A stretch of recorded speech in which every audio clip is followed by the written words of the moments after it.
and I'm extremely happy to be joined by an amazing lineup of panelists that I'm about to introduce to you just right now. So first, I would like to welcome Dr. Bimal Kantaria. Extremely difficult to summarize what Dr. Kantaria is doing in the agribusiness space in Kenya, in the region, because you wear so many hats. So let me just say that you are the managing director at Elgon Kenya Limited, and also the chairman of ASNET, the Agriculture Sector Network, which is the umbrella body for the agriculture sector in Kenya since 2020. Then we have Mr. Martin MONTBARON. Welcome, Martin. Martin, you are the managing director at Vert East Africa Kenya Biologics. Mr. Taher ZAVERY, you are the MD at ZaynAgro Limited. And then Mr. Sriram, you are the founder and chief mentor at Kuza Biashara. So I'm absolutely thrilled to spend the next 35 minutes with all of you. And I want to cover quite a few topics with you, from challenges in the agribusiness value chains to sustainable agriculture and innovation, and obviously capacity building, which is a critical topic for us all. So let's start with you, Dr. Kantaria. So from your extensive experience in agribusiness, could you please share a few of your insights on the primary challenges that impact the entire value chain and the entire supply chain in the sector from farm to market? Thank you very much indeed. In fact, over the last couple of years, the whole supply chain has really been disrupted. We had COVID, obviously, then came the Russia-Ukraine war, and now with the Red Sea being blocked with the current issues around Middle East, I think Kenya has been massively affected. Our supply chains have been massively disrupted. They've been massively disrupted because of these real problems around the world. Usually, for many years, we were quite distant and we were quite independent. But we're really struggling right now. If you see what's happening in the last 2 months or 3 months, the Kenyan air freight has all been diverted to Russia-America market. Russians and the Chinese and American market. Americans are paying $10 per kilo for freight now from China to America, while Kenyan exporters were paying $3 to $4. So majority of our air freight has now moved to China. So in Kenya, in the last month, for instance, we are now throwing away 40 to 50% of our flowers and produce. So we are under real pressure. Mitigating factors, we are happy to say the Kenyan government yesterday were discussing on having an open skies policy in this country. So they want to open up Kenyan airspace to any freighter who wants to come into Kenya. I think that's really clever. Our farm exporters are now shipping much more by sea than by air. Of course, that was difficult because of the Red Sea, but in the last couple of weeks, we've seen a lot of experiments of shipping going from Kenya to South Africa to Europe. So challenges bring innovation. I think that's really wonderful, and hopefully this will reduce the cost and increase our exports. So yeah, we're finding solutions to problems. Thank you. Thank you, Dr. Kantaria. And speaking about challenges that you can turn into opportunities, I would now like to address my second question to you, Taher. So ZaynAgro's mission is to empower local communities through the agricultural value chain. So in your views, what are the obstacles that smallholders, farmers face in integrating into those agribusiness value chains? And on the flip side, which opportunities do you see in working with them? Thank you for the question, Laura. So we work with almost 7,000 smallholders, so the obstacles are numerous, but I will narrow down to 3 which are key. The first one is obviously we still lack affordable credit. Most of the farmers are not on the banking system. The microfinance is too expensive to use, so there is not still adequate finance out there to scale and grow crops on a large level. There have been some improvements with a lot of grant funding coming in, the CECO is developing, but still not a big impact to the smallholder. Secondly, I would say that we still lack quality inputs in terms of the cost, quality, and also the timeliness of when they are available. So, there's so many input suppliers out there that the smallholders sometimes just opt for the cheapest one, and that does not give the right results, so the yields are down. And then finally, I would say that there is no extension out there. There's no advisory going out to the smallholder. This was being done by the central government before, and then it was devolved to the county level about 10 years ago. The county governments are cash-strapped. They can't do that role. So there's a big gap there. There's no one to guide the farmers as to when to plant, what pesticides to apply. So in terms of opportunity, yes, what we have done is we've tried to involve fintech. We're using a lot of fintech. We've just engaged in an app to use since last year. We're trying to get the data so that can help with the financing, map out all that. We can also provide extension, and at the same time, we can look at how to supply inputs on time. Thank you. Thank you very much, Taher. And speaking about opportunities, sustainability and sustainable farming practices represent a huge opportunity. So Martin, I think you see me coming to you with my next question. So my question is that, so you work for Elephant Vert, Green Elephant. The Kenyan name is, in Kenya, the company is called Kenya Biologics.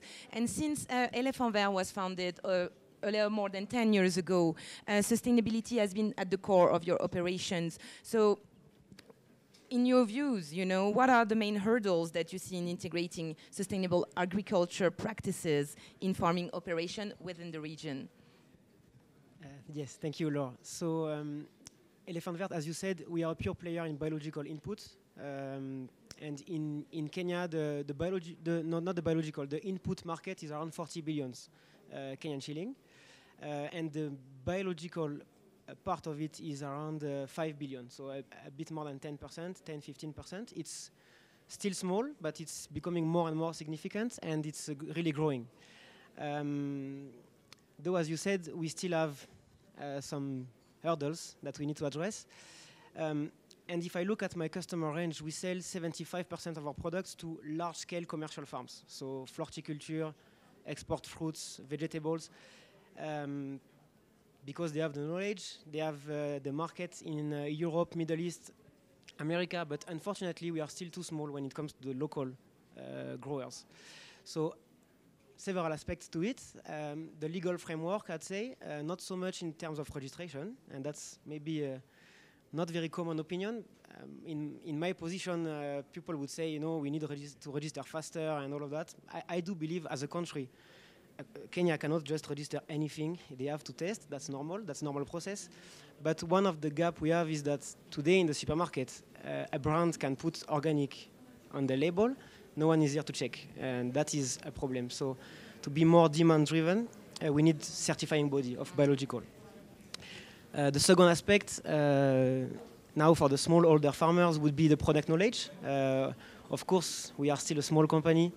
For me, it's much more profitable to go to a big farm that will take a big order. I just need one car, one sales rep. He can address 50 farms, and they give me a lot of business. When it comes to smallholder farmers, I have to go in every village, do knowledge dissemination. That costs time, effort, and the purchasing power is quite small for every farmer. Then that takes me to a bit similar problem, the financial aspect. Definitely, when you're a smallholder farmer of maize, you need to put your fertilizer today and you will harvest in 6 months. The cash flow is a problem, and we've tried to give a bit of credit. It's not our job. We lost a bit. And finally, because of time, I think the last aspect would be product availability. Initially, biological products, they are a bit fragile, let's say it. They are based on living organisms most of the time. So they require storage facilities, and with the distribution market to smallholder farmers, with all the agro-dealers network, we don't have the equipment yet. Fortunately, we'll discuss later, but innovations are coming. Thank you, Martin. And so speaking about innovation, speaking about integrating tech solution, and speaking about also moving to more sustainable farming practice, brings me to critical aspect, which is capacity building. And Dr. Kantaria, I would like to come back to you on this. Obviously, capacity building in the agribusiness, agri-food, agriculture space is absolutely critical. Could you please tell us a bit more about the project that you're currently running at the University of Nairobi, and also the potential impact on the new generation of students and then agribusiness professionals? Thanks, Laura. So what we're doing is my company, my family is building Kenya's first agriculture and technology center at the Nairobi University Kabete campus. It's a donation from my family to the university. It's going to be about 80 to 100 million shillings. The building is nearly ready. We should be launching it in January. We're waiting for His Excellency to confirm his attendance. But there's two or three gaps we see in the market. One is I think the students are not connected to private sector companies. So we're trying to bring private sector companies like my friend here into the university space so that there's more collaboration between private sector and academia. And we're reaching out to all private sector companies who want to partner with us. It's not my own company, Elgon project. It's to do with the industry. So it's open to anybody who wants to partner with students. The second one, like you said, is capacity building. Kids these days are just not interested in limaing the ground. They don't want to go and plant in the ground. They want to do other sexier stuff. So we're telling kids, the value chain in agriculture is huge, right? I mean, there's finance, there's transport, there's marketing, there's distribution, there's consumption. There's so many different parts in the value chain, and not only the planting.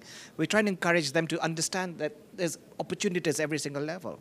Laura, this country, 60-70% of the economy is agriculture, agro-based. It's huge, right? So if we don't start convincing kids to get back into the agriculture value chain, we're going to have this huge generation of unemployed kids, which we're seeing right now. We need to get them back into work, but we need to explain to them where the opportunities are. So I hope this new CATIC Center for ours at Nairobi University will be a bridge into academia, into real life, and to private sector. So I'm looking at all my friends here on the head table, including, of course, the French government to assist us with this project. Hopefully in January it'll start. Thank you. Thank you, and what a fantastic project. I really encourage all of you to go to the agriculture campus of the University of Nairobi, close to Loresho, where you can see the building in progress and almost achieved. So we talk about bridging those gaps, youth empowerment, technological solutions. So Shri, I'm looking at you. Kuza is transforming smallholder farming from a subsistence model to a commercial model. With initiatives that you run, like the Rural Entrepreneur Development Incubators, you've created thousands of young agripreneurs who now serves hundreds of thousands, again, of smallholders farmers. So what do you see as the main challenges, but also how can those challenges can be transformed into opportunities in fostering a culture of innovation in the sector, and especially amongst the youth? Thank you, Laura. I think it's also important that we set the context of the situation.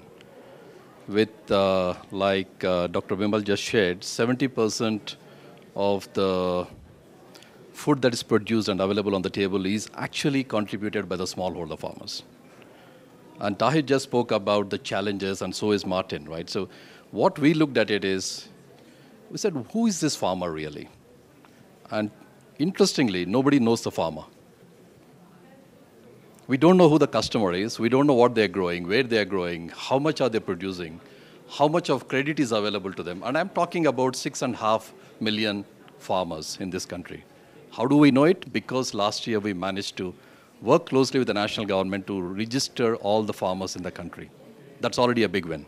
That's a good news.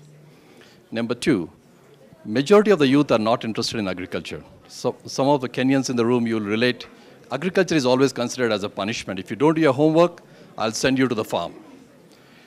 Now, like Bimal shared, it's not sexy.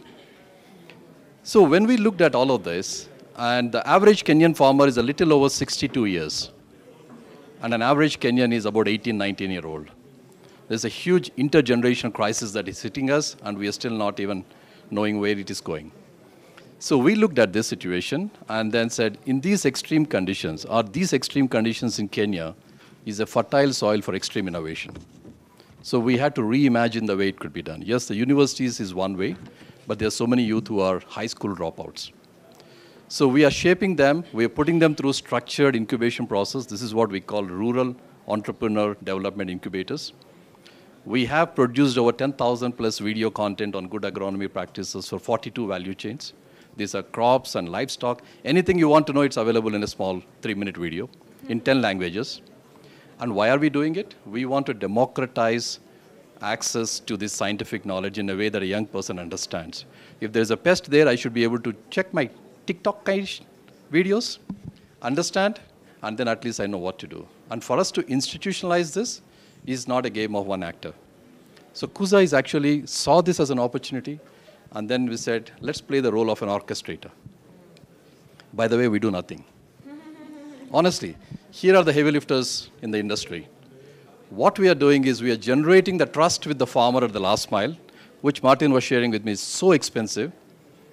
By having the rural youth go through the incubation, and each one supports about 200 farmers, and they are using these micro-learning videos to engage them, generate the demand for inputs from Elgon, inputs from you. We are giving a choice to the farmer through the agency of these agripreneurs and providing dignity to everybody and linking them to the market. Interestingly, COVID is the time when we really put this to acid test. We are in 43 of the 47 counties, already supporting a little over 1 million farmers with about 5,000 young agripreneurs, and that's just a beginning. Thank you, and thanks a lot also for making those transitions so easy for me. You used the expression heavy lifter. Taher, ZaynAgro Industries has deep roots in Kenya's cotton sector, which your family has been part of for nearly 90 years now. You've been a pioneer in developing a value chain in Kenya and developing this value chain in a very innovative and sustainable way. And this value chain is for cotton, as I mentioned. Could you please take a few minutes to share with us the lesson learned along the way and what have been the key success factors from your experience? Thank you, Laura. Thank you for those kind words. For us, our biggest asset is, which we leverage on, is our heritage. Because we've been there for so many years, we have the trust from the farmers, so that even when we want to engage in growing new crops and we go into the new value chain, for example, we're now doing castor as well, that they know that we've been there for a long time and we're not just going to set up and run away. So that credibility really helps us. It's our key asset whenever we want to do new things. Secondly, I'd say sustainability is a key part of our company. We basically try and work with a circular model.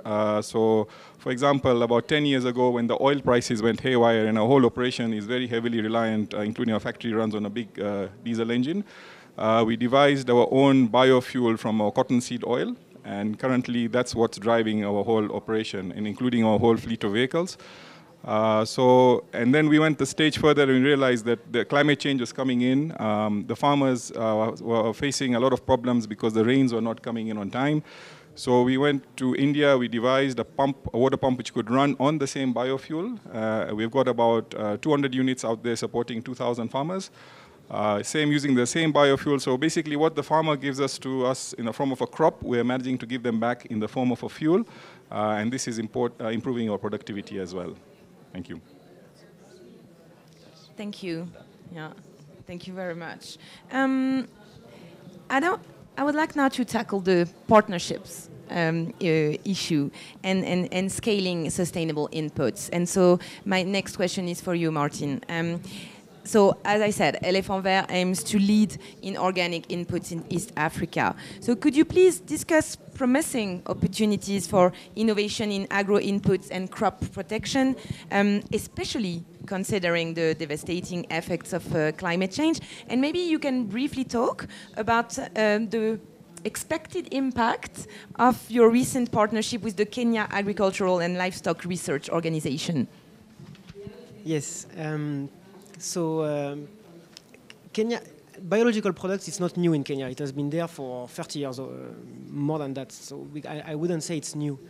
But the feedback we were getting from the farmers is that biologicals are good, but there is inconsistency in efficacy. One day it's good, one day it's not.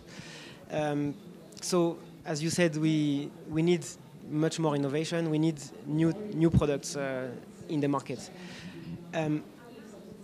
And it's there because we are a fast-growing company. We've multiplied the turnover by 5 over the last 2 or 3 years. So we are looking, for those who were here this morning, we are looking at the same trajectory as equity, maybe, though we are still a bit behind.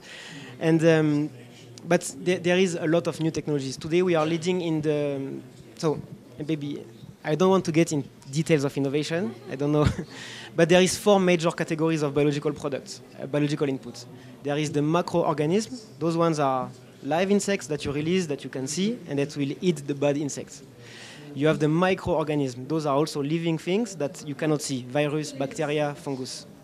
You also have plant extracts, it's a natural process to extract plant, and they will either boost the crops or kill some pest. And then you have the semiochemicals. Semiochemicals is everything that interferes with how insects communicate to one another. They don't have eyes or language like us, but they have pheromones, vibration, all of that. So in the semiochemicals segments, we are leading. And I can already tell you, if you look at pests like fruit flies or like some type of caterpillars, the biological solution is the cheapest and is the most effective. When you spray a chemical for a fruit fly, it flies out. As soon as you're out, it comes back. You cannot reach good contact. With the semiochemical, you are able to interfere the communication of the adult, cut the reproduction cycle, and you get a much better efficacy.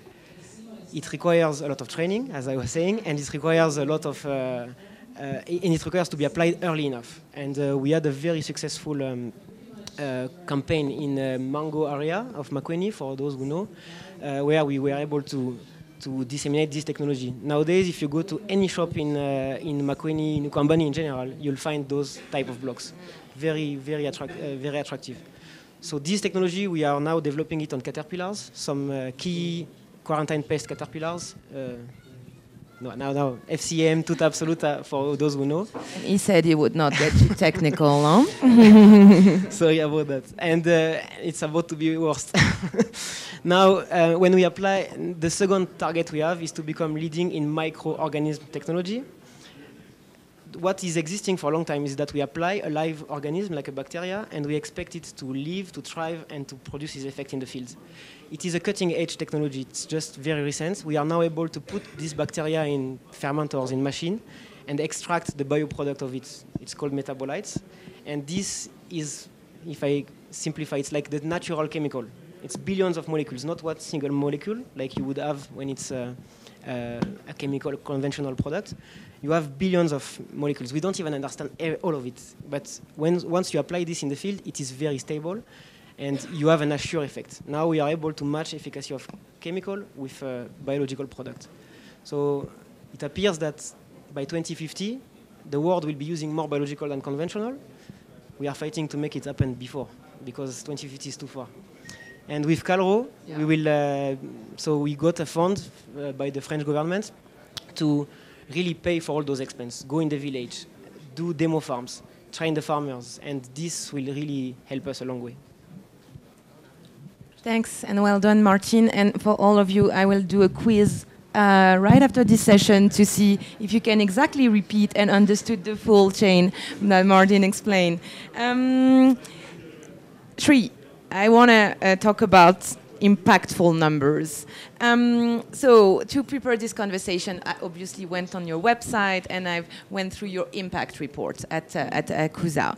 And what I could read was that Kuza has reached over 6.2 million people, 6.2 million people, created 155,000 jobs, and also impacted 10 UN Sustainable Development Goals. Can you please explain to us how do you continuously leverage innovation and technology to empower youth, women, and small business owners? Yeah, thank you. Thank you, Laura. First, the rule number one we said is be very honest. We can't be doing all the innovation. So innovation is not done by us. We create an environment where innovation thrives.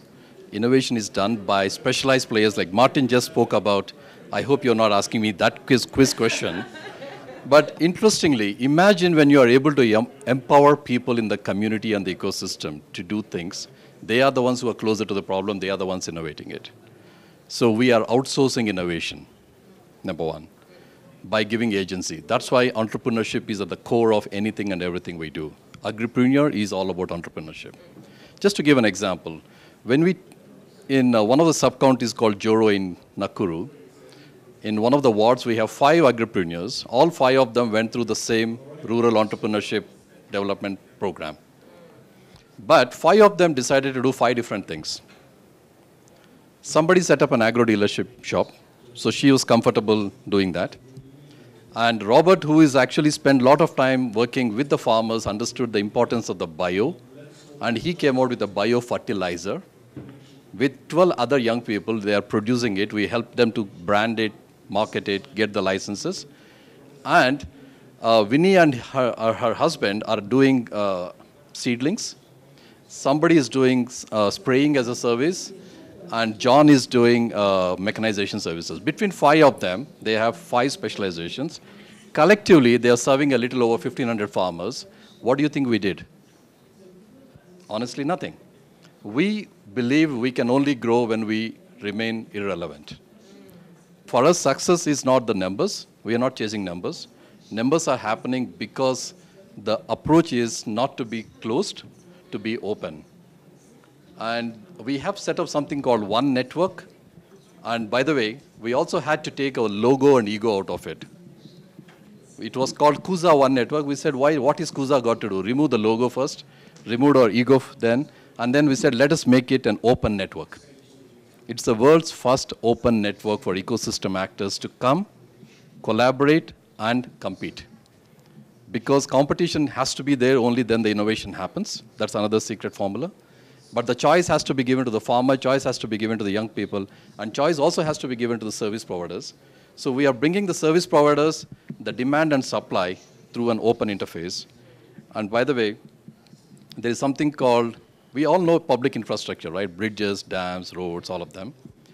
We then said, what if the digital becomes a public infrastructure? So we are pioneering globally something called digital public infrastructure in the agriculture and technology space by bringing agtechs, by bringing fintechs, by bringing traditional players, ensuring that they all collaborate. And our role is to orchestrate this and not have any, we are not influencing what to buy and sell, but what we are doing is to ensure that the mama farmer, who is our customer, is getting the right product, right time, right price, and if there is an issue, she's being supported. That's really what it is. And for us, a partnership has to be 1 + 1 is not 2, not 4, it has to be 11. Thank you. We are quite unreasonable about that. Thank you. I think all this makes perfect sense in a very, very interconnected world. So before we come to an end of this conversation, I have one last question for you. So obviously this event is Inspire and Connect. That's the way it was named. So you are all leaders, entrepreneurs, pioneers, sorry, in your space. So my question is very simple. Who inspires you today in your space and why? And you have 1 minute each. Thank you. Yeah, can I go first? Of course. The mama farmer who is, sorry, thank you for letting me know, silent meeting, first time I'm doing this. Oh, you hear me. Okay, good. So the inspiration we draw is from this 60-year-old mama farmer. We all think she's illiterate. No, she's not. Illiteracy is not about inability to read and write. Illiteracy is about the inability to unlearn, learn, and relearn. So these are quite unreasonable customers. If you look at their negotiating power, it's very hard. They are the ones who are pushing us to go back into the ecosystem, figure out solutions for their problems at an affordable price and quality. So our inspiration is from, when I see a mama farmer smiling, we think we have succeeded. Yeah, I'd just like to add on to that. Right? I think I also have a lot of inspiration from the smallholder farmer. They go through a very tough life, especially those in the semi-arid areas, yet they're very resilient, ever smiling. So sometimes even when, as entrepreneurs, when our chips are down, looking at them, it's an inspiration that we should go along and keep fighting. So I'm going to slightly change tact. I'm going to talk a little bit about the French part of this inspiration journey. last month, Martin and I went to Paris, and we went to this amazing market called Runges. Am I pronouncing it correctly? Runges. It was amazing, Laura. I mean, it's the largest produce market in the world. We went at 4 o'clock in the morning. They had meat and produce and flowers. But this thing just ran like a machine. You couldn't smell any problems, clean. And that was just inspiring for me. And I came back and I told Martin, we got to bring these guys to Kenya. So we next week, we're going to go see Minister of Trade about the new CAIP markets. If we can bring them here, those clever people, can you imagine what's going to happen to this country? So well done to all of you. I think it's really fantastic what the French government and French ministry is doing about inspiring us in Kenya to do better in agriculture. Well done to you. Yes, I think we were aligned, because of course I was also thinking about smallholder farmers, but I believe, and also a lot of entrepreneurs are very inspiring, but I believe yeah, we can all agree on one thing, regardless of origin or faith. There is one thing that is stronger than us all. It's Mother Nature. As soon as we try to replicate, we are quite smart. We can create ranges. It's working very well, but we are not just quite there. Nature is just more intelligent than us. Thank you very much to all of you. Well, usually the moderator doesn't get to get asked questions, but definitely I was pretty inspired myself by all of your journeys, and I hope you felt the same. So we are coming to an end of this conversation. Hope to have inspired you all, and now let's connect. Thank you very much for being with us this morning.